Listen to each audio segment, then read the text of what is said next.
right on to the end. Hello and welcome to BCFC Fanzine TV team news reaction. I'm struggling to get my words out. I'm Andrew Clark and this is Chris Edge. We are Happy back. Easter. Happy Easter to everybody. Happy Easter. If you're at the game, have a good one. If you're not, and you're probably doing more Good Friday things rather than sat watching us, then that's fine too. But the team has landed, and look at all those changes. Yeah, there's not many, is there? I mean, I think now I was preparing something before we came on, and obviously we had the timer down, and it's about the international break. The international break was a complete waste of time. Let's be brutally honest. We learned nothing from it, and then I was sitting there thinking, going, it's almost a bigger waste of time this game because nothing is going to change, even if we win today, right? And I hope we do, obviously, because you don't go into the weekend going, "Wow, I wish we lost," because I'm not that sort of negative person. But when you're looking at that team, you're going, "All right, Gray had long travelling, so did Bright, sits on the bench. Paik, Paik still starts, doesn't he? It doesn't matter. Paik could be playing a game in Iran at the minute, and he'd still get into the team." I mean, it goes now to his press conference and what he said in that press conference, which I both spoke about yesterday, which was doing things quicker, moving the ball forward more often, having more courage, and getting more dangerous things into the box. Now, what he's saying to us is players that he's trusted to do that in the last, well, not so much 39 games, but the last 6 or 7 games, in this team, who haven't done it, he's saying that they are going to do it. That's what he's saying. Now, whether they do or they don't is what we'll talk about at the end of the game. I can't see how he can want that from this team just looking at it, because he's got the players that can do that sat on the bench once a game. And again, Kyogo's nowhere to be seen again. So I'm really struggling to sort of motivate myself when this sort of team comes out.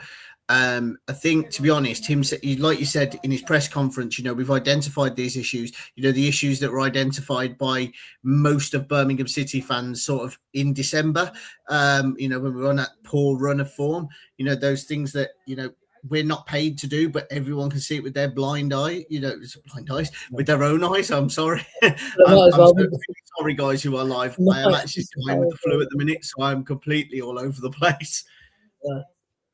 I mean, the thing is, I mean, what does this do to the confidence of players like Vicente and Bright? I mean, what does he do? I mean, Bright's gone away and played 2 full 90 minutes again for the international team. By all accounts, played very well, and he's coming back because he's on the naughty step over nothing, because he refuses to leave Iwata out of the team when he's got right backs.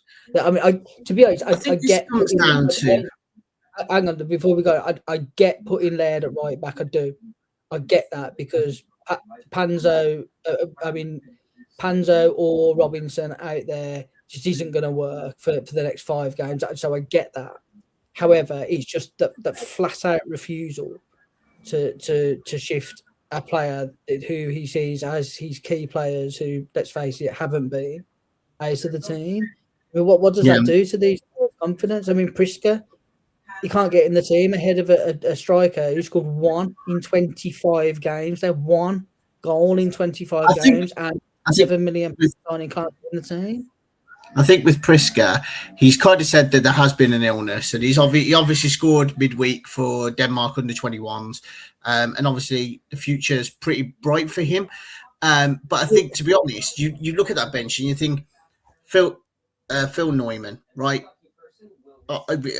Again, it comes down to the highlight packages, but actually I followed him because we were basically going to sign him. It was kind of just gave myself a little bit of a head start and had a look at some of Hanover's lineups when he was playing there. He always played right back, yet he can't get in. We've got 2 players that can play right back there. Obviously, Neumann can play left back, centre back. Panto can play centre back, left back. Again, not as much trust in as I would with Laird, so I do see that. It's easy to be negative pre-game, isn't it? Because when you look at that, you're going, well, I can't be bothered with that. I've got no interest in this game. But it's up to change the mindset. Sorry, yeah, I mean, it boils down to what you've said on many occasions about our predictive play, our predictive substitutions, and we're now to the point where even our 11 is so predictable that it's just it's predictable. I mean, to those who are watching, so what I do is obviously I put the team up, but generally 10 minutes before I put in what I think the team's going to be, and other than Doyle, it was the team that I'd penciled in before it was even announced. So it was obviously an easy one for me to change on the slide. Yeah, you just switched Doyle and Solis to the bench. Basically, yeah. And I mean, again, Solis is out the team for why? No? Because he trusts Paik. And I'm sorry, but like Paik played for South Korea over the international break. He had a fair amount of travelling to do, probably the most of anyone else, apart from maybe Bright might have had a slightly longer journey. But I mean, Damari was playing in Congo. You know what I mean? Like, so it's not like they've gone. You know, these players have come back from fairly long distances, and Paik's the only one who has to be in the team. Even though he's not performing to the level we know that Paik can perform to. It goes without saying that we all hope that we see the type of performance that the manager's been talking about in his press conference. Oh, absolutely. We shall see at 5:25 whether that is the case. But we do have a couple of comments. Hello, Keith. Like it. Let us know how you really think. I mean, this is the one. Oh, I love this one. Hang on. No. Although I will agree with Keith. He didn't have a transfer window. No, he didn't. He didn't get a transfer window. I agree. He didn't deserve a transfer window. Oh, he did not deserve a transfer window because look at Rooney, right? Plymouth away just before Christmas, right? We are winning 3-1, and we lost 4-3.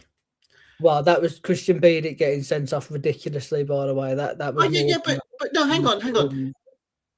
Then the manager should go, okay, we need to tighten up. He didn't. He left us wide open. No, but I love managers that go, no, we don't want to win 3-1. We want to win 7-1. That's the way to do it, man. It's the Lee Clark way. You know, I mean, Lee Clark used to get a load of stick, right, for changing things when we were 3-0 down. And then obviously we ended up losing 5. But I want managers to do that. If it's not going right, then change it. If it doesn't work, it doesn't work on the day. And Clark got a load of shit for it. We're terrible players, I am going to say this, though, Keith. One thing I do agree with you there is, I don't think it's the most inspiring team in the world. And I do think that Chris Davis is starting to lose the plot. Look at your diplomacy there. The most inspiring team in the world. Just say it like Keith did. Shit team. Shit team. Go on, Keith.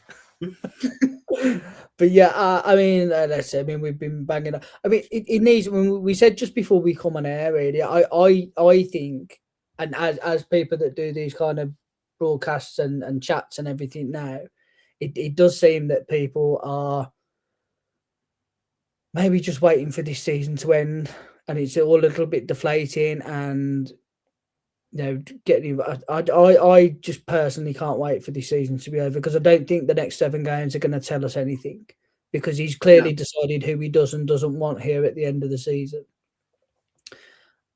Obviously, the 11 that are there, he wants. I mean, he'll try and sign Beadle. I don't know about Doyle or Daisy. I mean, but I just think because Wolves are going down, they'll keep him and he'll play for them. Beadle, who knows? But having said that, I mean, there's other things to think about on top of that as well. If we go, yes, we'd love Tommy Doyle. Tommy Doyle might go, no, I'm all right, thanks, because I'm sat on the bench half the time. Yeah. Thanks. I've got this mystery. Right. I've got this mystery illness that me and Priska seem to have every time. It's called ability and forward thinking and goal scoring threats. I mean, we don't want any of that nonsense. I know, down with that sort of thing. Yeah, sideways and backwards everywhere we go. Yeah, catchy. Right. Anyway, right. So, any more? Oh, we have one more. This piece. Is it? I don't know. I have seen down the Blues today that they've they're giving away sort of merchandise. They're selling a lot of Peaky Blinders stuff. Obviously, they've just the film came out, and then they've just announced the next series without Cillian Murphy. So I do get, and obviously that's huge for us because it's getting us an international. I mean, it's just such clever marketing by Wagner and Co. They're just gone. I'll say now, I've never seen it, so I don't get the references. I get all the references because I have seen it, and 6A Watery Lane is where they lived, and it's also where my granddad lived. So that is, that is something that, like, I'm sitting there, talking about the BSA at the start of the film, and I'm just saying to my wife, "Oh, my nan worked there," and do you know what I mean? Like, so. And then it got blown up, which wasn't ideal. But my nan was safe, and obviously, but it's such good marketing. It really is. It's an international, fantastic series. The film maybe left a lot to be desired, but they're doing really well. They've gone well. Birmingham City are in the first episode. They talk about Birmingham City first. Obviously, Stephen Knight is a big Blues fan, so yeah, it's really good. And that is, I'd be more passionate about talking about Peaky Blinders than this team. And that says everything you need to know. Kind of what you're saying is that even the film that we're in is a bit underperforming as well. Is that what you're saying? Yeah. It's everything that it really. And to be fair, some of the scenes were a bit sideways and backwards. And on that bombshell, right? I'm gonna.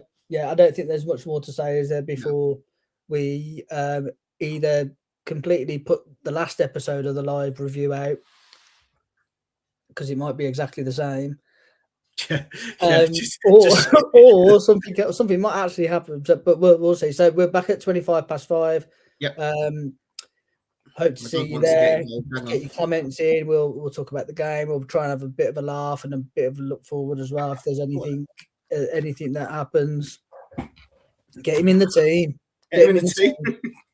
Get him. What do you think, Bullet? Yeah, you think it's awful as well, don't you? Happy days. If we're going to go sit and watch it now, are we? All right, cool. See you later. Enjoy. See you all a bit later. Bride on